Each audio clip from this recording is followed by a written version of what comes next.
ஓம் ஸ்ரீகாந்தத்ருகிணோபமன்யுதபனஸ்கந்தேந்திரநന്ദ്யாதயः பிராச்சீனோ குரவோபி யஸ்ய கருணாலேஷாத்கதா கௌரவம் தம் சர்வாதிகுரும் மனோஜ்ஞவபுஷம் மந்தஸ்மிதாலங்கிருதம் சின்முத்ராங்கிதமுத்ரபாணிநளினம் சித்தே சிவம் குர்மஹே. நமஸ்ஸதசே நமஸ்ஸதசஸ்பதயே நமஸ்ஸகீனாம் புரோகானாம் சக்ஷுஷே நமோதிபே நம பிருத்திவ்யே நமஹ. ஓம் ராம்குமாராய ராஜசேகராய நம சிவாயை. மம காரியம் சாதய சாதய. அனைவருக்கும் வணக்கம்.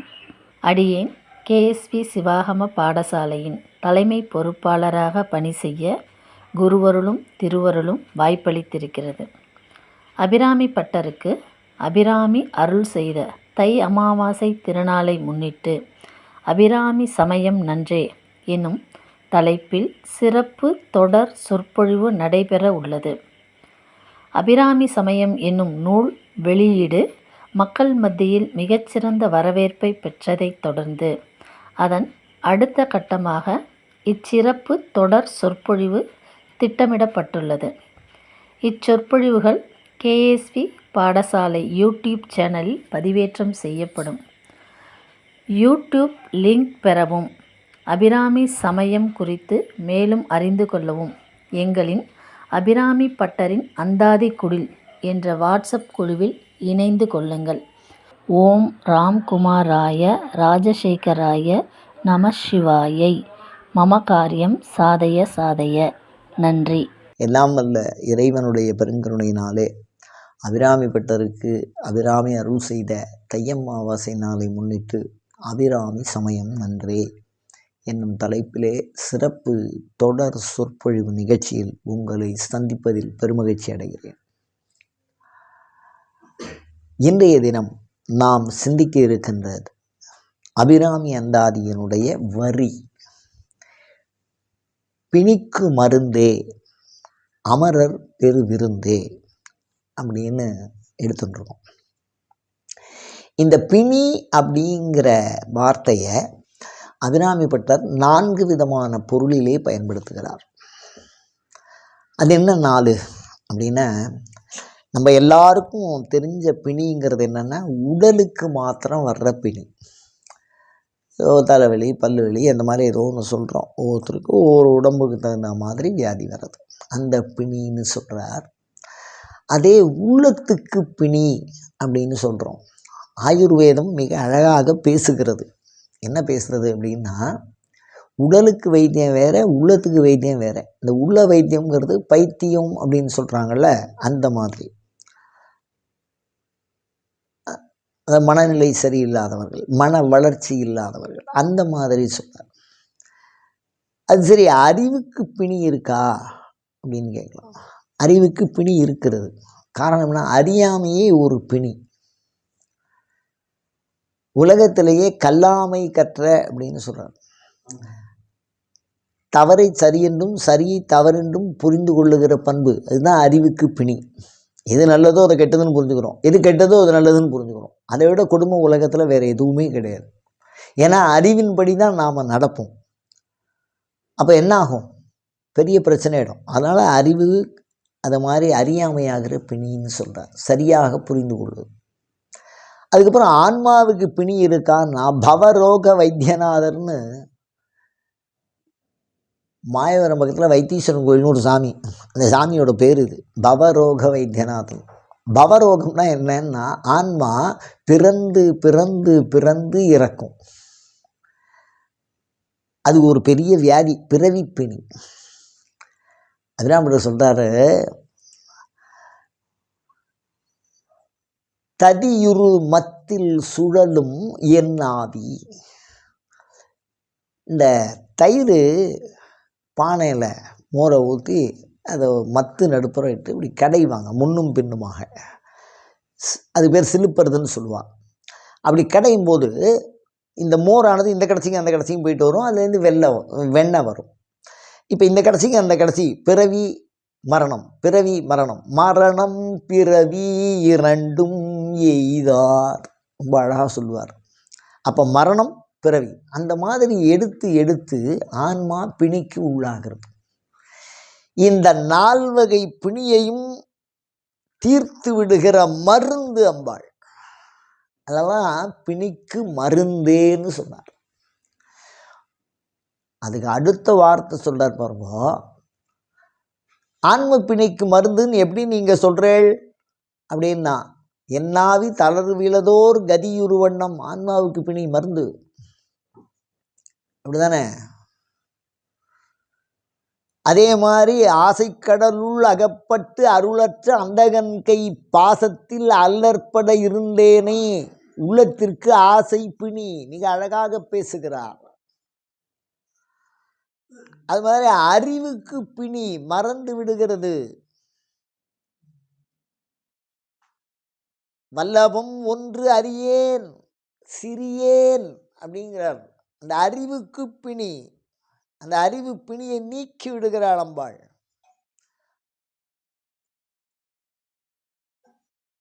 உடலுக்கு இருக்கக்கூடிய பிணியை நீக்குவதற்கு உருவாக்கப்பட்டதுதான் அமுதமாகிற மருந்து. தேவர்கள் போய், தேவர்களும் அசுரர்களும் சேர்ந்த மாதிரி போய் உடம்புல வியாதி வரக்கூடாது, இளமையாக இருக்க வேண்டும், மரணம் வரக்கூடாது. மிக அழகாக சொன்னார். இந்த மூன்றிற்கும் மருந்தாக இருப்பதுதான் அமுதம். அதனாலதான் அபிராமி என்னும் அருமருந்து என்னார்.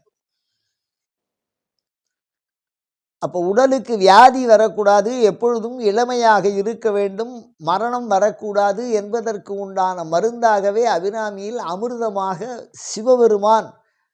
திருக்கடையூர்ல ரகசியம் என்னன்னா, சுவாமி குடம், அம்பாள் உள்ள இருக்கக்கூடிய அமுதம், அமிர்த கடம். அதனாலதான் பள்ளியறையே சிவன் கோயிலில் வச்சிருக்கா. அதுதான் சொல்றார், அபிராமி என்னும் அருமருந்தே அறிவாய் நிறைந்த அமுதமுமாய் அப்படிம்பார். அமுதம், அம்பாள் அமுதம்னு சொல்றார், அமிர்தம் அப்படின்னு. அப்போ கலசம் சிவபெருமானாக இருக்கிறார், அது உள்ளே இருக்கக்கூடிய அமுதம் உமையம்மையாக இருக்கிறார். அந்த அமுதமானது நம்மளுடைய உடல் வியாதியையும் அந்த இளமையாக இருக்கக்கூடிய தன்மையையும் மரணத்தை நீக்குகின்ற தன்மையும் பெற்றது. அதனால உலகுக்கு அபிராமி என்னும் அருமருந்தே. ஒரு விஷயம் சொல்றேன் பாருங்கோ, இதை செவியழி செய்தின்னு நீங்க தள்ளிட முடியாது. அவர் வாழ்ந்த காலத்தில், அபிராமி பட்டர் வாழ்ந்த காலத்துக்கு பிறகு அபிராமி அந்தாதியினுடைய வல்லமை எப்படிப்பட்டது என்று தெரிந்து கொள்வதற்காக இந்த செவிவழி செய்தியை நான் உங்களுக்குள்ளே பதிவு செய்ய ஆசைப்படுகிறேன். என்னன்னு கேட்டால், பழைய காலத்தில் பரம்பரை வைத்தியர்கள் இருப்பார்கள். அந்த பரம்பரையாக அவள் அப்பா தாத்தா அந்த மாதிரி வைத்தியம் பண்ணுவான். அந்த மாதிரி அபிராமி பட்டர் காலத்துக்கு பின்னாடி ஒருத்தர் வைத்தியம் பண்ணியிருந்திருக்கார். அதுக்குன்னு ஒரு குடும்பம், அந்த குடும்பத்தில் உள்ளவா இன்னும் இருக்கா திருக்கடையூரில். அந்த குடும்பத்தில் பரம்பரையாக வந்தவாள்லாம் இருக்கா. அதில் வைத்தியம் பண்ணவர் ஒருத்தர்கிட்ட போய் ஏதாவது உடம்பு சரியாயில்ல அப்படின்னு சொன்னால் அங்கே தான் போகிற வழக்கம். அது யாராக இருந்தாலும். அந்த காலத்தில் இந்த இனக்குறியீடெல்லாம் அதிகமான பிரச்சனைக்கு உண்டான காலம் இல்லை. அவள் தான் இவாள்கிட்ட வந்து வைத்தியம் பண்ணுவாள், இவா அங்கே போகமாட்டா. ஆனால் அவருக்கு ஒரு சிறப்பு என்னன்னா, அங்கேயே போய் வைத்தியம் பண்ணிக்கலாம். அவ்வளோ பெரிய ஃபேமஸ். அவர் என்ன பண்ணுவாராம், ஒரு டம்ளர் தண்ணியை கீழே வச்சுட்டு அதை ஏதோ சொல்லி இதை எடுத்து குடி அப்படின்னு சொல்லுவாராம். அது வியாதி நிவர்த்தி ஆகிடுமா அவளுக்கு. இப்போ என்ன பிரச்சனைன்னா, அவளுக்கே தெரியும் அது தண்ணின்னு, அது மருந்து இல்லை. அவர்கிட்ட அந்த தண்ணியை வாங்கி குடிச்சுட்டா வைத்தியம் சரியாயிடும். இது நடந்த உண்மை. இதை அவர் அந்த பிணி நீக்கக்கூடிய ஒரு தொழிலை பண்ணிட்டு வர்றார். அவர் பையனுக்கு கூட அதை சொல்லிக் கொடுக்கல. அவருடைய கடைசி காலத்தில் அவர் பையன்கிற, என்னப்பா எனக்குன்னு எதுவும் சொல்லிக் கொடுக்கல அப்படின்னு சொல்லும்போது அவர் சொன்ன பாடல் என்ன தெரியுமா, மணியே மணியின் ஒளியே. அந்த பாட்டை சொல்லி கொடுத்தார். இப்போ அவருக்கு என்ன பெரிய ஆச்சரியம், இந்த பாடலா இதை செய்ததுன்னா பாடல் தான் செய்தது. அதுதான் நம்ம புரிஞ்சுக்கணும். எதுக்கு சொல்கிறேன் அப்படின்னு சொன்னால், ஒரு பாடலை சொல்லுகிற எழுத்து இருக்குல்ல, இப்போ வடமொழியில் இருக்கட்டும், தென்மொழியில் இருக்கட்டும், மந்திரமாக இருக்கட்டும், எதுவாக இருக்கட்டும், எந்த மொழியாக இருந்தாலும் சரி, ஆங்கிற எழுத்து எல்லா மொழியிலையும் இருக்குது, ஆங்கிற எழுத்து எல்லா மொழியிலையும் இருக்குது. அந்த எழுத்துக்களின் இணைவுகளினாலே சொற்களை உற்பத்தி செய்கிறீர்கள். அந்த சொற்களுக்கு எல்லா மொழிகளிலும் பொருள் இருக்கிறது. என்றாலும் இந்த சொல்லிற்கு வல்லமை எப்படி வருகிறது என்று சொன்னால் நினைவின் வழி வருகிறது. ஒரு மந்திரத்துக்கு பலமே அதை நம்புறது தான். அப்படி மிகப்பெரிய நம்பிக்கை. அம்பாள் இந்த பாட்டை சொல்கிறா அவனுக்கு அப்படின்னு அபிராமி பட்டரே அவருக்கு சொல்லி கொடுத்துருக்கார். இந்த பாட்டை சொல்கிறா அதெல்லாம் நிவர்த்தியாகும் அப்படின்னு அவர்கிட்ட படிச்சிருக்காரு. அந்த தலைமுறையில் அப்படியே சொல்லி சொல்லி அதை பாதுகாத்துன்னு வந்திருக்கா. அவள்கிட்ட ஒரு பகுதி இருந்திருக்கு இந்த அபிராமி அந்தாதி ஓலை சுவடியில். நல்லா யோசிச்சு பாருங்க, ஒரு எழுத்தை கூட வேஸ்ட் பண்ணல, எல்லாரும் அப்படியே பதிவு பண்ணியிருக்கான். பாடும்போது எப்படி இருக்கும் பாருங்க, கீழே நெருப்பு, மேலே அவர் பாடுறார். ஆத்தாலே எங்கள் அபிராம வழி நோட் பண்ணணுமோ இல்லையா? இப்போ இருக்கிற டேப் ரெக்கார்டரா, இப்போ இருக்கக்கூடிய வீடியோ ரெக்கார்டு இருக்கா, அப்படியே போட்டு விட்டு எல்லாத்தையும் பார்க்கறதுக்கு அப்படின்லாம் அங்கே வாய்ப்பே கிடையாது. கிட்டே போக முடியாது, கீழே விழுந்தா செத்து போடுவான் மனுஷன், அது கிட்டே அப்படி போயிருப்பான். அப்போ மேலே எவ்வளோ ஒசரத்தில் நின்று ஒரு பாடி இருக்கணும். அந்த வாய்ப்பில் 5 பேர் 10 பேர் நோட்ஸ் எடுத்துருக்கணும். அதில் ஒரு வரி விட்டா இன்னொரு வட்டி பிடிச்சிருப்பான். முதல் வரியை ஒருத்தர் விட்டுருப்பா, 2வது வரியை ஒருத்தர் பிடிப்பார். அது மாதிரி எல்லாருமே அதை எழுதுவா.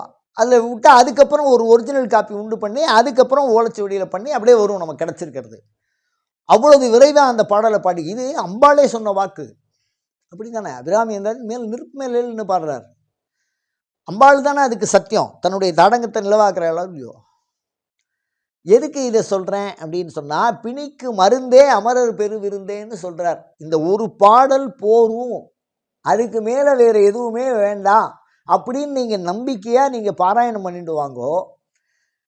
அவரளவுக்கு நம்ம அடுத்த வாருக்கு வைத்தியம் பண்ணலைன்னாலும், சில வீட்டில் மருத்துவத்துக்குனே ஒரு தொகை, சில பேர் சாப்பிடும்போதே சாப்பாடு 4 இட்லி சாப்பிட்லான்னா ஒரு 6 மாத்திரை சாப்பிடுவோம். அந்த மாதிரிலாம் உலகியலில் பார்க்குறோம் நம்ம. அது மிக வருத்தத்திற்குரிய நிலை. அப்படிப்பட்ட நிலையை மாற்றி அமைக்கும் அற்புதம் இந்த பாடல். பிணிக்கு மருந்தே அமரர் பெரு விருந்தே அப்படின்னு.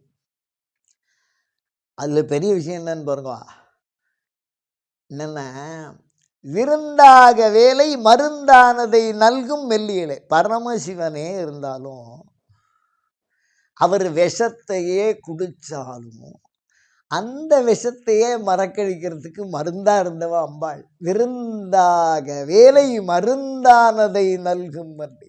அவர் ஊருக்கெல்லாம் வைத்தியர். பிஷஜோ அபியோ பிஷகு. நான் மிருத்யுஞ்சயரை சொல்றேன். காலனே காலால உழைச்ச சாமி, அவரே வைத்தியர். வைத்தியனுக்கெல்லாம் வைத்தியர் அவர். வரப்போற வியாதிக்கு வைத்தியர். எல்லாரும் வந்த வியாதிக்கு வைத்தியர். எல்லா மருத்துவருமே வந்த வியாதியை மருத்துவம். வரப்போகிற வியாதி, பிறவி வரப்போகிறது. நாளைக்கு இந்த வியாதி வரும் அப்படின்னா இன்றைக்கே அதை நிவர்த்தி பண்ணிடுவார். அந்த மாதிரி ஒரு மருந்தாக இருக்கக்கூடிய சிவபெருமானுக்கே விருந்தான வேலை மருந்தானதை நல்கும் மெல்லியலாய் அவரே விஷத்தை குடிச்சிட்டு பிரஜை இல்லாமல் இருக்கார். அந்த பொழுத பிரதோஷ காலம்னு சொல்கிறா. அந்த இடத்துல அம்பாள் பிரஜையை கொடுத்தாலாம் அபிராமி. எப்படிப்பட்ட ஒரு பேர் ஆற்றல் அபிராமி. சாக்தம், சக்தி தழைக்கும் சிவம். அம்பாளுடைய மாங்கல்ய பலம், தாடங்க பலம். தவ ஜனனி தாடங்க மகிமா. ஆதிசங்கர் சொல்லுவார், விஷத்தை குடித்தா அம்பாளுடைய தோடு இப்படி திரும்பி பார்த்தாலாம், இன்னும் அவள்லாம் வாங்கி கொடுத்தா அவடமான விஷத்தை வாங்கி குடிக்கிறது இது அப்படின்னு இப்படி திரும்பி பார்த்த வேகத்தில் காதில் போட்டு தோடு ஆடித்தான். அந்த தோட்டுக்கு பயந்து விஷம் கழுத்தோடு நின்று தான், அதுக்கப்புறம் பாதிக்காமல். அப்படிப்பட்ட ஒரு சிறப்பு அது. அதோடு மாத்திரம் இல்லை, மருந்தா மாத்திரம் இல்லை, நிறைந்த அமுதமுமாய் இரவாமையை தருகின்ற பேரின்பத்தை தரக்கூடியவளாய் இருக்கின்றார். அதோடு மாத்திரம் இல்லை, நம்ம குடிச்சிட்டோம்னா அது குறைஞ்சிருமான்னு வெண்திங்களோ அப்படின்னு சொல்றார். அமுதம் நிறைகின்ற வெண்திங்களோன்னு சொல்றார். அமுதம்ங்கிற வார்த்தையை எப்படிலாம் பெரட்டி பயன்படுத்தியிருக்கார் பாருங்க. அருந்திய நஞ்சு அமுதாக்கி அம்பிகை. சுவாமி விஷத்தையே குடித்தாலும் அதை அமிர்தம் ஆக்கக்கூடிய வல்லமை. குறைவற்ற அமுதம், அப்படியே பொங்கி வழிஞ்சுட்டே இருக்கும். அந்த மாதிரி ஒரு அமுதமாய் யார் இருக்கான்னா அம்பாள். அவருடைய அருள் அமுதத்தை நாம் எல்லாம் பருகி பெரும்பேறு பெறுவோமாக. அயம் தர்மஹா உத்தரோத்தராபிவிருத்திரஸ்து.